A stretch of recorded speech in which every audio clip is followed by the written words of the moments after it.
मागास विद्यार्थिनींसाठी महत्त्वपूर्ण घोषणा करण्यात आलेली आहे। ओबीसी विशेष मागास आणि आर्थिक मागास विद्यार्थिनींना शैक्षणिक शुल्क सवलत मिळणार आहे। ओबीसी विशेष मागास आणि आर्थिक मागास विद्यार्थिनींना शैक्षणिक शुल्क सवलत मिळणार आहे। मागास विद्यार्थिनींसाठी ही महत्त्वपूर्ण घोषणा करण्यात आली आहे।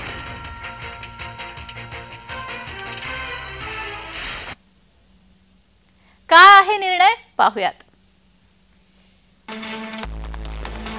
शुक्रवारच्या मंत्रिमंडळ बैठकीमध्ये निर्णय घेण्यात आलेला आहे। मागास विद्यार्थिनींसाठी ही महत्त्वपूर्ण घोषणा करण्यात आली आहे। उच्च शिक्षण शुल्क संपूर्णपणे माफ करण्यात आलेला आहे। तर लवकरच या संदर्भातला अध्यादेश निघणार आहे।